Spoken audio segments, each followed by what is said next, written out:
Namaskar and welcome to What Does This Data Say? I am Ajay Prakash. In today's episode, I'm going to talk not so much about data, but about an event that happened in our country almost 52 years ago. And that day was 30th January 1971. Now, there are quite a few things that have happened in our country on January 30th. For one, we all celebrate January 30th as the Martyrs' Day. That is the day on which Mahatma Gandhi was shot dead by Nathuram Godse, a Hindu Mahasabha activist. Now, if you look at the checkered history of the state of Jammu and Kashmir, you will find that several events and milestones have happened in this state in the month of January. Among the several dates in January, I have in particular chosen 30th January 1971 for the simple reason that on this day, something happened in the history of this state which changed the entire geopolitical situation of the subcontinent. And that is something I want to remind all of you. This year, as we know, the Bharat Jodo Yatra will be concluded in Srinagar on January 30th. By that time, Rahul Gandhi would have walked roughly around 3,500 kilometers in 12 states in 150 days. He is spreading the message of peace and love as against the BJP government, which he says is systematically spreading the division between Hindus, Muslims, Sikhs, etc. This year has been extremely cold for the Jammu and Kashmir state and especially the Kashmir Valley. The weather forecast January 30th this year, Srinagar is going to be extremely cold with night temperatures going into minus and the daytime maximum not crossing 6 degrees with light snow. So most probably Rahul Gandhi in Srinagar will not be in his white t-shirt alone, and he should not be, and probably that will make a lot of people very happy. On 30th January 1971, an Indian Airlines Fokker Friendship aeroplane named Ganga was on a routine flight from Srinagar to Jammu. En route, this flight was hijacked by two Kashmiri young separatists who at that time belonged to the National Liberation Front, which is an organization which later transformed itself into the Jammu and Kashmir Liberation Front. Hijackers were Hashim Qureshi and Ashraf Qureshi. They took this aircraft to Lahore, and then, after a few hours, when the Pakistanis negotiated, they released the crew and the passengers. But after a few days, this aircraft was burned down by those people. I will now explain to you some of the details due to which this event had transpired and how later on this totally changed the geopolitical landscape of the subcontinent. The mastermind of this hijacking was another young Kashmiri named Makbul Bhatt. Makbul Bhatt was born in Baramulla, where he completed his studies up to graduation and then later went to Pakistan, enrolled himself in Peshawar University for a master's course in Urdu. There he came in touch with Amanullah Khan. Now, Amanullah Khan, if you remember, was the founder of J&K Liberation Force. Makbul Bhatt already had strong separatist ideas while he was in India, and Amanullah Khan fully exploited these views of his. With the active support of Amanullah Khan and the backing from the ISI of Pakistan, Makbul Bhatt formed the National Liberation Front, and through this organization, for several years, he continued terrorist activities in the Kashmir Valley. In 1976, Makbul Bhatt returned to India, and then, while carrying out a bank robbery in Baramulla, he was caught by the security forces. He was then brought to Delhi and then he was lodged in Tihar jail. A long legal fight then started in the courts, and finally, he was awarded a double death penalty. Makbul Bhatt then appealed to the President of India for clemency, and his request was kept pending for a very long time. For 8 long years, he was kept in Tihar jail. And then suddenly, one fine morning, the President of India rejected his clemency appeal and he was hanged on 11th February 1984. Why Makbul Bhatt was hanged all of a sudden? I'll tell you that small story. Now, many of you may recollect the killing of the Indian diplomat Ravindra Matre in Birmingham in the first week of February 1984. Ravindra Matre was an officer in India's consular office in Birmingham, and one day, while he was coming home, he stepped out of the bus. He was carrying a birthday cake for his daughter. A few men came in a car and abducted him. The kidnappers demanded the release of several NLF terrorists who were lodged in Indian jails, including that of Makbul Bhatt. They also demanded a ransom of £1 million. Both demands were rejected by the Indian government. On February 6th, according to the police, Matre's body was found in a farm lane about 20 miles southeast of Birmingham. The J&K Liberation Front claimed responsibility for the killing. Amanullah Khan, who was the founder of JKLF, was already in the UK at that time, and it is a well known fact that he was behind the kidnapping and killing of Matre. As soon as the news of Matre's killing reached India, Indian government acted very swiftly. Next day, the president rejected Makbul Bhatt's appeal for clemency, and the very next day, he was hanged to death on February 8, 1984.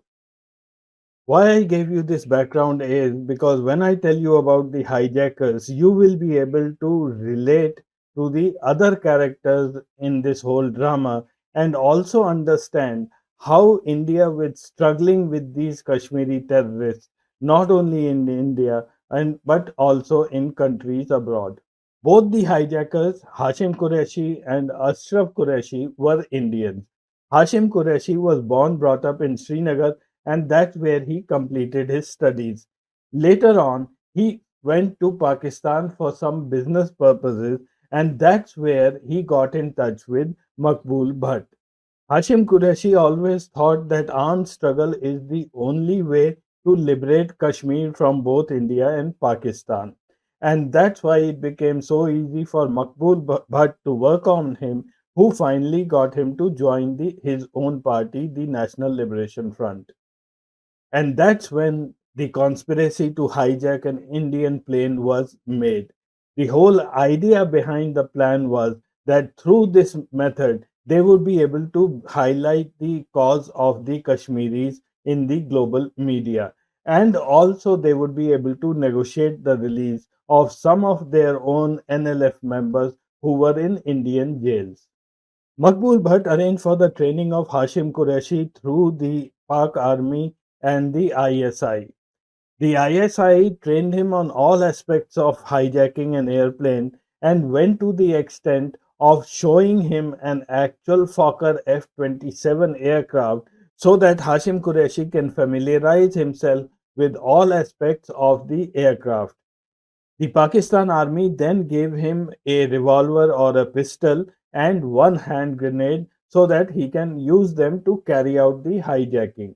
They then brought him to the border and then quietly got him to sneak back into India. But luck did not favor Hashim Qureshi. While he was trying to sneak back into India, he was caught by the border security force. They interrogated him and they found that he was in possession of a revolver and a hand grenade. But Hashim Qureshi quickly made up a story. He said, "Yes, I have been trained by Pakistan. I was trying to sneak back in, and if the BSF lets him go, he would keep him posted about the terrorist activities being carried out through Pakistan into Kashmir." The BSF agreed to leave him, but he never told BSF the plan about the hijacking. Once back in Srinagar, he got his cousin brother Ashraf to join him. He ordered a toy pistol and then he made a grenade out of wood. He painted it in silver color so that it looks real. And then both of them were all set. to put the years of training into action. So on 30th January 1971 morning, both of them boarded this flight from Srinagar to Jammu, and on en route they hijacked this flight to Lahore using a toy pistol and a wooden hand grenade. And the ISI were fully aware that such an event is going to take place. Makbul Bhatt had also been informed that the hijacking has taken place, and he also rushed to Lahore airport by the time the aircraft reached there. There was hardly any security at Lahore airport. The news agencies and reporters had all surrounded the aircraft from as close as 20 feet away. Later in the day, the security agencies in Lahore negotiated with the hijackers and secured the release of the crew and the passengers. They were all sent back to India a couple of days later through the Hussainiwala Road border. The then Prime Minister of Pakistan, Zulfikar Ali Bhutto, was at that time returning from East Pakistan after unsuccessful talks with Sheikh Mujibur Rahman. After reaching Lahore, he also met the hijackers near the aircraft. The Qureshi brothers put forth their demand asking for the release of their fellow NLF members in Indian jails and probably asked for some money as well. All of this was rejected by the government of India, and then a couple of days later, they blew up this aircraft on February 3rd, 1971. Both the hijackers were treated like heroes in Pakistan. They were invited by very prominent people within the country, including the Vice Chancellor of Lahore University. They were also paraded throughout the country as Pakistan treated them as a prize catch. And for the public, they were Kashmiri Mujahideens who were fighting for a cause. For the Pakistanis, everything was going according to the plan. They were all happy about it and patting themselves on the back, and Kashmir was once again, in the global limelight. As always, it happens with Pakistan, they had underestimated how India would respond and the retaliation that would come from the Indians. India, under the leadership of Indira Gandhi, immediately banned all Pakistani aircraft from overflying Indian territory. Remember, this was 1971 February, and we were to go with a full scale war against Pakistan in the month of December, just 10 months down the line. The Pakistani army's atrocities in East Pakistan were increasing, and once the airspace was blocked by the Indians, they had to fly almost 6 to 7 hours to reach from West Pakistan to East Pakistan, going all around India. This action by the Indians created huge problems for the Pakistani army. The heroes of yesterday suddenly became today's villains. Hashim Qureshi, Makbul Bhatt, and Ashraf Qureshi were arrested and then tried in the Lahore High Court. After the trial, a sentence was given to all of them. Ashraf and Makbul for 2 years in prison, and Hashim Qureshi for 7 years. After serving the jail term, Hashim Qureshi fell out with Makbul Bhatt because he did not want to pursue the militancy path to get Kashmir liberated. Instead, he wanted to try a political solution. He formed his own party, the Jammu and Kashmir Democratic Liberation Front. Ashraf Qureshi decided to stay back in Pakistan. He went over to Pakistan occupied Kashmir. He became a teacher, and then there is some news that he died a few years ago. Once released from jail, Hashim Qureshi then migrated to Netherlands. After a few months, his family also joined him there. Then he started to get homesick, and finally he came back to India in the year 2000. When he landed at Delhi's Indira Gandhi Airport, he was arrested, and then his trial in India began. His plea to the court was that a person cannot be tried and punished for the same offense twice. He had already served the punishment in Pakistan. The court upheld his plea. However, he was only allowed to go out on bail. The trial since then appears to have been put in cold storage. Hashim Qureshi, with his family, today stays in the Nishat Bagh area of Srinagar and stays in a pretty large bungalow. He has given up all kinds of militancy and today he talks of love and peace. This is how the events which started on 30th January 1971 have ended. Bangladesh was created, Pakistan was cut down to size, and yet this country does not stop its policy of state sponsored terrorism. This is an extremely short version of the entire story. I know you will have lot of questions and so do I and they are all going to remain unanswered. For instance, Hashim Qureshi whenever he crossed the border it was with the help of the BSF. And then when he came back he was caught with a revolver and a grenade and yet he was released.